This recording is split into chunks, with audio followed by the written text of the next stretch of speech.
I think it's very similar, and I have to thank Orange County Water District and Orange County Sanitation District for building that kind of a business model to develop regional recycled water programs. And so it's very similar to that. We have the Los Angeles County Sanitation Districts that will be looking at source control and providing treated wastewater. Metropolitan would then be providing the purification process, very similar to Orange County Water District, and then developing the regional delivery systems that would allow us to take those deliveries to replenish groundwater basins throughout the Southern California area. Let me ask either Ms. Roy or anyone on the panel, it occurred to me looking at the dynamics in San Diego County. Obviously, one size doesn't fit all. Different approaches, different places, given a whole variety of dynamics, whether it be just simple geology, hydrology, or politics. Are there ways in which state regulation is making it difficult for any of you to have the operational flexibility that you need? Yeah, I think the biggest concern is that a lot of time the state agencies want to make everyone be the same as a one size fits all, and we kind of saw it on the stormwater side, because all the stormwater agencies are running around and try to percolate water into the ground, and even our stormwater agencies are trying to do that when the geology doesn't support it.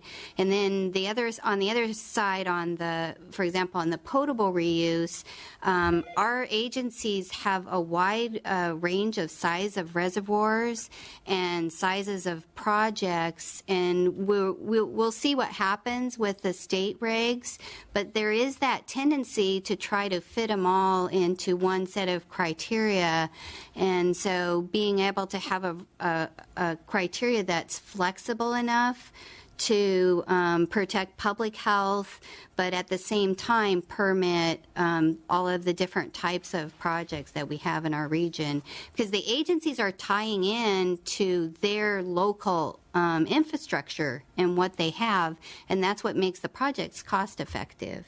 And I know if Brent wants to add anything on to that. Not too much more. I think Toby really hit the point well, is the one size fits all is difficult.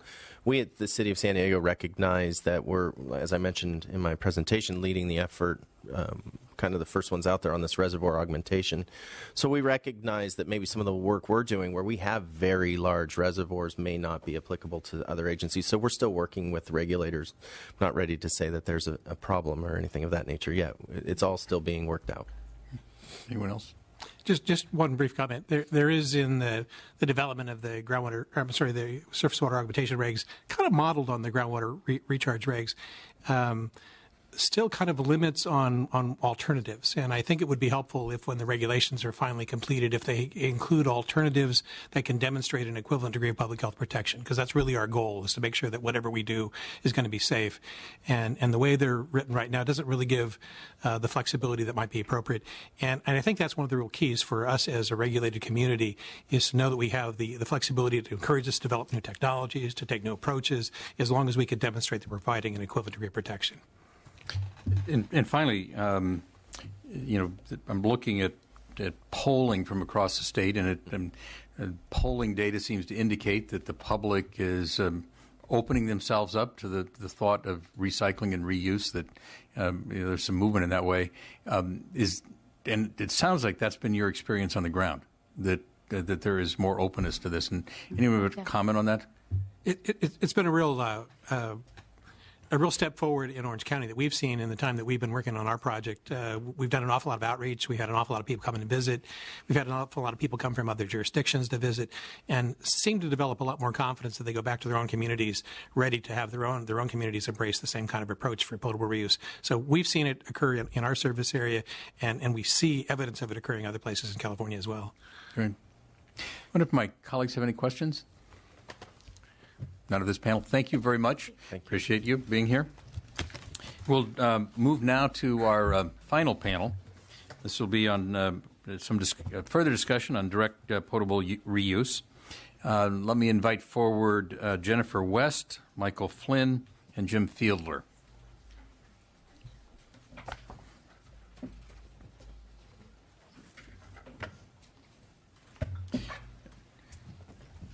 Jennifer West is the Managing Director of Water Reuse California. Previously, she has spent almost 20 years advancing water and recycled water policy in California, both with regulatory agencies and here at the legislature. We also have Michael Flynn. Michael is the principal investigator in water recycling technology development at the NASA Ames Research Center, conveniently located in my assembly district. So, Mr. Flynn, thank you for being here. And finally, we have Jim Fiedler, who is the Chief Operating Officer for the Santa Clara Valley Water Districts, and he is working on their water utility enterprise. He's responsible for leading Santa Clara's water supply program. Welcome to all of you, and Ms. West, we'll start with you. Thank you very much. All right. Thank you very much, Chairman Gordon, members of the committee. Thank you for having me. It's a pleasure here to talk today about direct potable reuse. We believe that this will soon be a new major water supply resource for California. A little bit, see how we can, wait, there we go. Got it down. First, a little bit about Water Reuse California. We support and are advocating for increasing the beneficial use of all different types of recycled water for all different kinds of purposes, whether it's for agricultural, industrial, commercial purposes, for habitat purposes. We see it used for energy purposes, and also for potable reuse, which I'm going to be speaking about today, and specifically direct potable reuse. So this is a very exciting year for us with Water Reuse California because we're going to see at the end of this year, December 2016, a report to the legislature on the feasibility of developing statewide regulations for direct potable reuse. Now, this was put into statute. This requirement deadline was put into statute by SB 918 by Senator Pavley, which passed in 2010. So this is very exciting for us. And the Division of Drinking Water, now at the State Water Resources Control Board, is putting this report together. But they are not doing it in a vacuum, and I wanted to report that the good news here is not only are they working with an expert panel, an advisory panel, and they're looking at different research on this subject, but they're absolutely on time, and we do expect this to be released on time in December of this year. So we'll see a good report coming out, and we'll be talking to you more about it at that point. But more on this expert panel. So they're advising the Division of Drinking Water on the feasibility. This expert panel is made up of some of the leaders in the country in terms of toxicologists, epidemiologists, health officials, and they're giving advice to DDW in terms of public health protection and technologies. And then there's also an advisory panel made of the water community. The environmental community is part of the advisory panel. I think Jim is on it, water community as well. So they're all feeding into the report that's being prepared. And once again, there's also a great deal of research going on direct potable reuse. I'll talk a little bit about that in a moment. But let's just back up a moment so we all understand what we're talking about here in terms of direct potable reuse. This is the statutory definition put into the code by SB 918 by Senator Pavley. It's really a two-part definition. It's what we talked about before in some of the earlier panelists, that it means this highly treated, purified water that's gone through at least that three-step purification process: microfiltration, reverse osmosis, UV with disinfection. That level that exceeds all drinking water standards, that would go either directly into a public water system or, according to this water code, or into the raw water supply immediately upstream of a water treatment plant. It's really kind of a two-part definition here. And so there are different types of what will be considered direct potable reuse, and it's important to understand. On the bottom there, which we think of it, and when I talk to people about what this means, they think, oh, they're going to take it directly from this process and stick it directly into our drinking water system. That's actually probably further out in the future. What we're likely to see, first of all, is that fully advanced treated water going into a smaller reservoir that potentially doesn't meet the criteria of the surface water augmentation regulations that we talked about in the last panel, then going to a potable water treatment plant, then to the water consumers.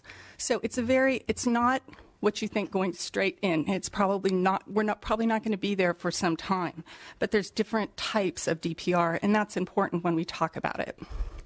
So what are some of the advantages? Obviously, we talked about some of them in the last panel, but if we look at this, we did a study, Water Reuse Research Foundation did a study on what could we possibly yield if we turned on all the afterburners for potable reuse, including DPR, and we think it could yield 1.1 million acre feet. That's a huge amount of water. It could potentially meet the drinking water needs for 8 million Californians. So this is one of the reasons this type of what we're talking about is so exciting, because it has so much water supply, just raw potential. As discussed before, it's a locally controlled, sustainable source of supply. Extremely important as we look at climate change and some of the vagaries in terms of imports and problems with imported water supplies. And also, specifically for DPR, you don't have to have a groundwater basin necessarily, or clean groundwater basin, because remember, if that water goes into a contaminated groundwater basin, that's not useful either. So you don't need to have a groundwater basin or necessarily a reservoir. So that can really, really reduce conveyance costs. And that's one of the reasons that water agencies are excited about this option. Now, backing up a little bit, talking about what we've, in the previous panel, we had talking about potable reuse. We have 8 groundwater permitted projects right now in California for IPR, which is serving about 200,000 acre feet. And we have planned groundwater projects now of 19 more. And this is because in 2014, the Division of Drinking Water finalized the groundwater regulations for the groundwater. So that's why I think we've seen this explosion of interest in the planned groundwater projects. And once again, with some of the surface water augmentation projects as well, I think when the Division of Drinking Water finalizes those statewide regulations, we'll see these numbers increase as well. So the importance of statewide regulations, very important that the Division of Drinking Water go the step beyond just issuing the report, but actually developing regulations. And then, of course, I would be remiss if I didn't mention our non-potable purple pipe type projects all over the state, providing benefits throughout California. Now, a little bit more about the research that I discussed earlier. This is informing the expert panel process.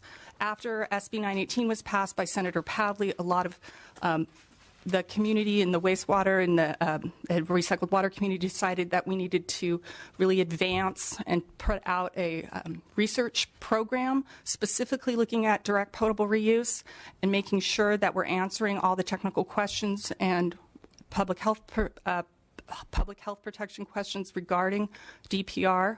Right now, we have, with the Water Reuse Research Foundation, which runs an independent foundation with independent experts looking at this, we have 34 projects valued at over $20 million going on in California, either have finished or currently underway. I don't have time to go through all of these, but I wanted to give you an idea of some of the research areas currently addressing questions specific to direct potable reuse. Some of them very important. The number 3, demonstration of reliable, redundant treatment performance. We have 19 projects making sure that the redundancy in terms of treatment is there so that if there is a problem, nothing gets through the treatment train. Operator training and framework, another critical issue. How do we run these plants? How do we make sure that we have people who know what to do? If there is a problem, we have everything in place.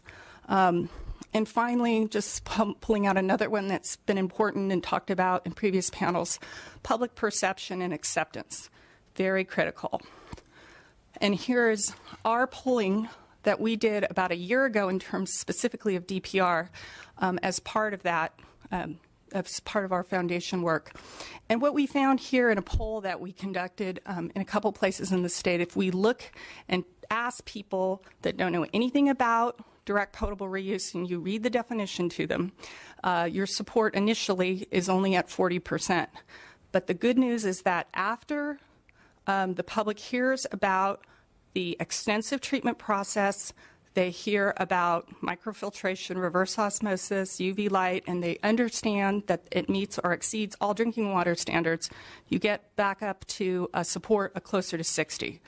So this is really important, and the reason we emphasize this is we can't make these projects move forward without public support. So this is an incredibly important part of our outreach, and talking to our public is very important for us. So in conclusion, we know that DPR will be a safe new water supply for California, but we continue to need to pursue multiple solutions. We need those non-potable purple pipe type projects. We need indirect potable reuse.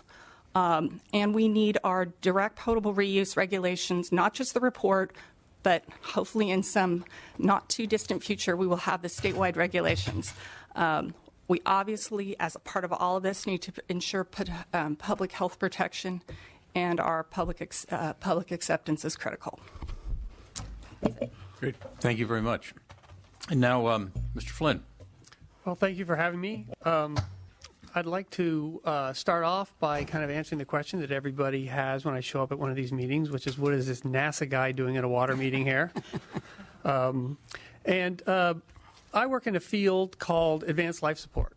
And advanced life support takes a slightly different approach to addressing the concept of sustainability.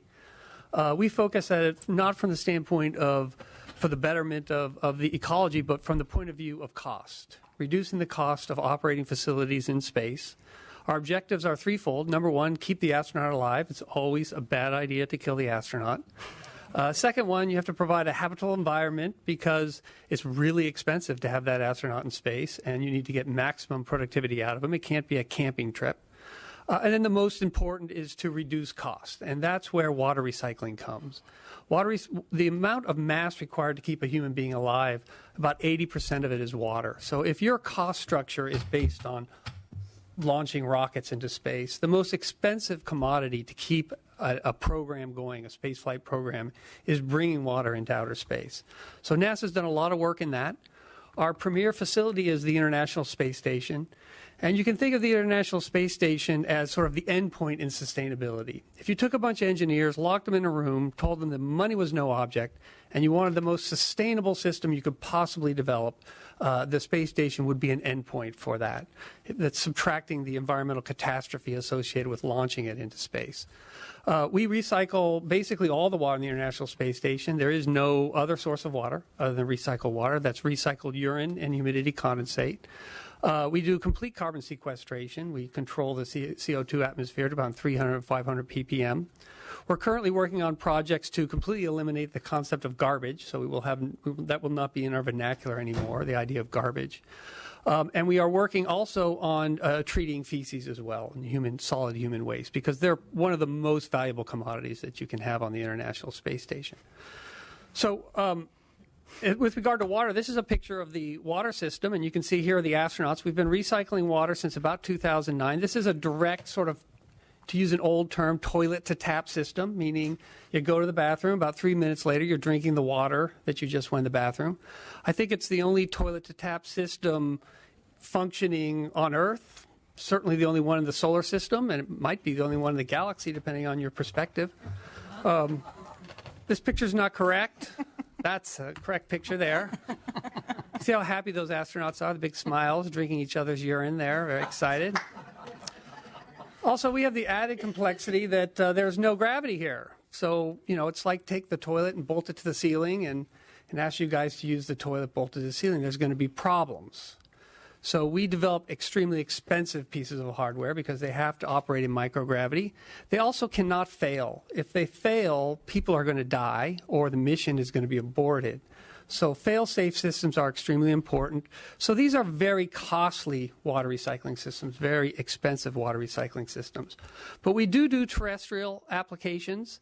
And some of the lessons that we've learned from developing the systems for the ISS that could be relevant to terrestrial applications. Number one, fail-safe design. You can talk all you want to about water testing, but that's not going to protect you. If the water's contaminated, you're going to drink it and you're going to get sick. Right? Testing 5 times a year, 3 times a year, 10 times a year, you're still not going to pick up when that piece of equipment fails, and it's going to make you sick. And when that happens, there's going to be a lot of pressure to stop these water recycling systems. Reliability, particularly for small-scale systems, reliability is one of the most important parameters. These systems need to be able to not have failure modes. They need to be extremely reliable.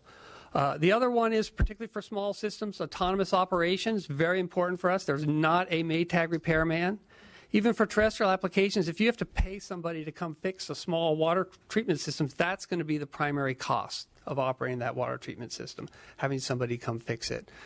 So autonomous operation systems that fail according to determined schedules, they don't have unanticipated failures. The other thing we've learned the hard way is the original cost of the piece of equipment, if you don't design it right, is largely irrelevant to the operational costs. It's, consumables, equipment replacement, those kinds of things become primarily the driving cost centers. Other thing we've learned, and we've done a lot of work looking at treating to different levels, treating hygiene water for hygiene reuse, going all the way to potable, done a lot of trade studies, and treating all the wastewater to potable standards makes the most economic sense because plumbing costs are going to be your main costs. If you have to put double plumbing, triple plumbing in, if you have to do monitoring for different types, levels of quality of water, that's really going to ultimately drive your costs. So it's just a lot cheaper to treat everything to potable standards. And you don't have to worry about that one set of plumbing. The other thing we've learned is that metrics matter for us. Metrics are launch costs, kilograms on the launch pad. For terrestrial applications, it's price per gallon. You have to be competitive with municipal water costs. If you're not competitive with municipal water costs, people just aren't going to buy it. They're not going to be interested in it. And that's sewer and drinking water costs combined. And that turns out to be a big issue because those costs are largely dependent upon state financing and how state money flows into water projects. We have done some technology transfer. We've taken our lessons learned and packaged them into systems and done terrestrial applications. This is a green building at Ames Research Center. We treat all the hygiene water. We treat it all to potable standards. We just use it for flushing the toilets right now, but as you can imagine, our ultimate objective is to actually make everybody drink the water, but that'll be some time way out in the future.